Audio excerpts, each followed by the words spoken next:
Hello, my name is Bernier. I'm a technical director in Bell Canada, and today I'm going to talk about why is eBPF changing the telco networking space.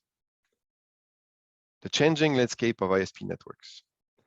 So right now, the industry is seeing a big transformation around how telecom operators or ISPs are evolving and the services they're offering are changing. First of all, cloud transformation. You already see in the news and blog posts how 5G is pushing towards a cloud-native approach to end a growing erosion towards hyperscaler clouds of some of the new network functions or the new services coming with 5G.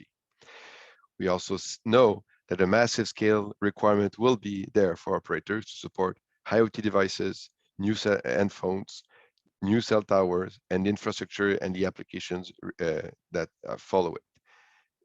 Changing completely the way we normally think about how to offer services and the security posture and other capabilities we have over the network. We see a move towards decentralization and edge computing and personalization of the internet footprint with localized apps, low latency requirements, and fine-grained application policies up to the application in the tablets in a home. We do see a commoditization. Internet is now becoming an essential service in most regions of the world. And you see how this is changing the way an operator is able to charge services or offer the revenues associated to it. We also see the value-add services are now moving to OTT space, which was normally not the footprint of an operator. So how can an operator make its network essential and optimize to the growing needs towards OTT applications and third-party developer ecosystem? But we still see an increased pressure or even a greater pressure towards quality of experience for end users. We are now being measured against speed, latency, MOS for gaming, cloud access, TV delivery, and the list goes on and on and on. So we do see there needs to be something happening to evolve the way our network works with those applications. So much that when the ITUT worked on their focus group towards what would the network of 2030 look like, one of the big learnings was there was a failure in how can the applications and the services are tied to the network in a way that was seamless and more efficient. At the same time, we see a growing requirements that can we get the network out of the way? How can we make our network less complex to the developers and the applications and not necessarily requiring large networking engineers to understand how can this be tied together? Some of the answers come from protocols. So the IETF in their answer are looking at application-aware networking and path-aware networking research groups to find a way to make that linkage between the operator network or the network and the application itself. The trouble is that it's looking at the network device, the network operator systems to be the network equipments to be that edge. While in reality, if you look at this, where is the real edge between an application and the network? It resides at the host, at the kernel level, or sometimes at the user space level. And this is where, in my mind, an APN edge would be something mostly connected to an eBPF program or some kind of hooks that an application can leverage. And then you have a real integrated system and no need for intermediate protocol or header exchanges and things like this. What we have also seen through the industry is what other disruptions have shown us. For example, P4 came in, and with it came the democratization of ASICs programming and proved that end users, operators, or vendors could rapidly create, test, try new concepts, not even standardized in up to raw ASIC capabilities with increasing speeds. It also shown the benefits of a strong open community, merging industry academia, generating various new ideas and concepts that can leverage hardware and data plane from machine learning algorithms running on switches to load balancing running at high speed in a commodity hardware. We also saw the rapid implementation and testing of even reference standards not fully baked. For example, in our case, when we worked with Barefoot and the segment routing architecture group, how could we implement quickly a new draft at its infancy in ASIC, even if it took 4 years later on to get officially ratified. And the code was able to evolve even for hardware at the speed as the draft were evolving, proving the flexibility. So ideally, we'd like to be able to have the same capabilities in a Linux host. Can we prototype, create specific functions which are not necessarily made to be fully included into the Linux kernel, for example, or can we rapidly evolve and integrate new capabilities in a host using programmability? So it comes to how can eBPF be developed in the telco networks or being used in the telco networks. One good example is in-band telemetry. So we knew how to do observability in eBPF from a host level. What the Intel folks did is actually, rather than use a P4 code on FPGAs or SmartNICs or an ASIC, they actually extended that capability to the host using the P4, using eBPF. So you are now able to encode without having to change anything on the Linux kernel, use for in-band telemetry, the int header, and be able to encode the data you want as it traverses the network, including the capability to integrate with physical devices supporting the int headers formats. Another example is the END.BPF work that was done by University of in Belgium. What they did is they created a function that could reside in BPF so that people could be able to create their own functions leveraging the segment routing network programming logic, which in case means that anybody can create a network function or a behavior in a host and code it so that it's tied to an IPv6 address and then publicly reachable.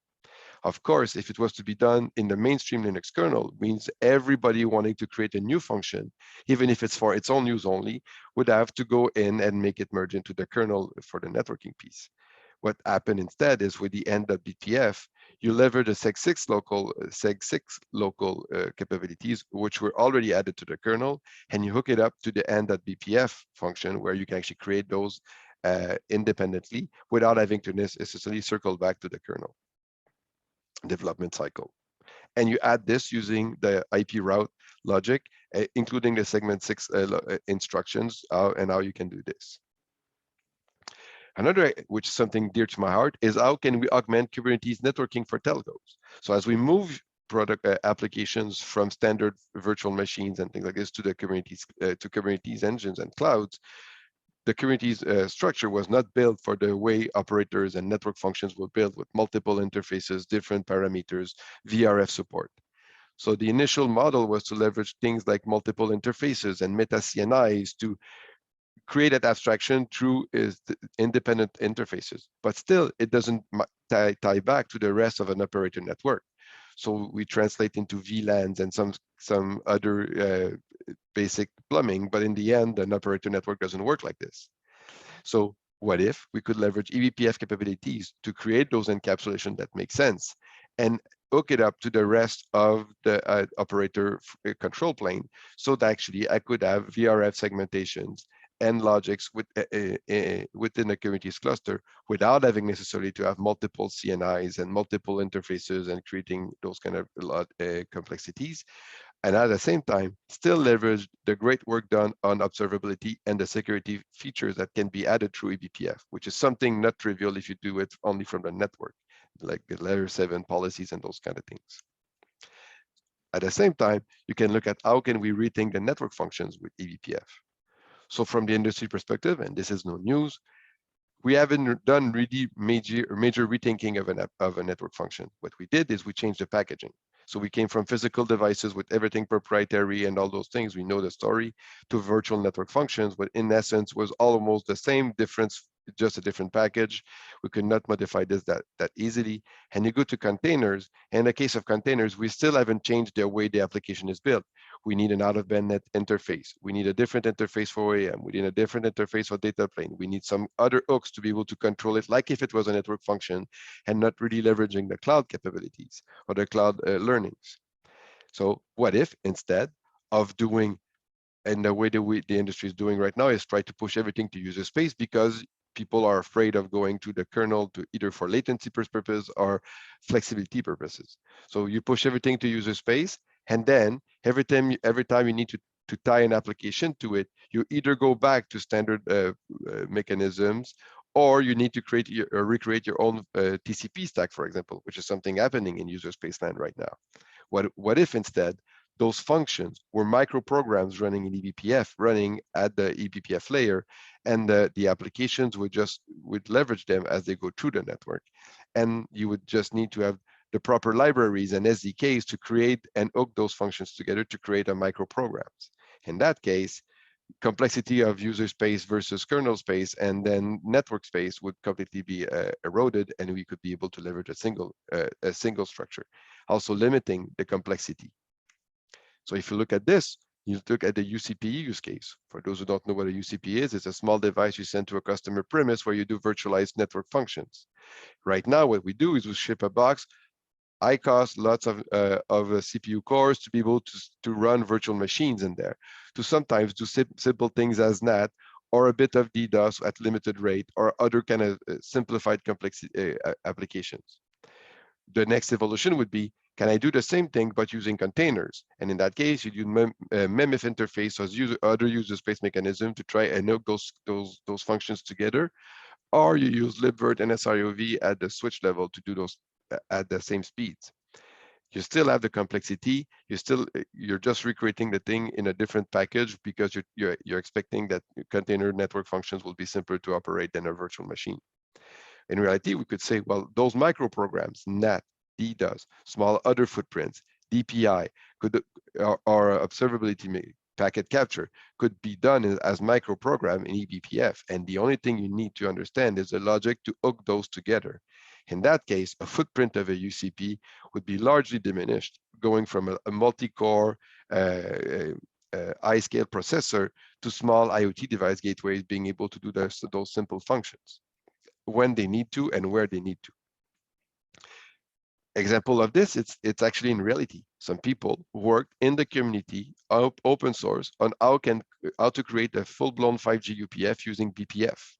And if you look at this from small functions like IoT gateways requiring local breakout for some sensors analytics, why would we need a complex, large-scale, big vendor UPF? Could we leverage something small like this because the throughput is limited?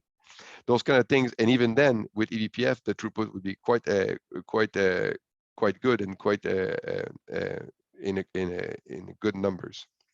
So in that case, you really see that those BPF functions, if you look correctly, you can actually create new network functions, leveraging this mechanism and hook them to your network.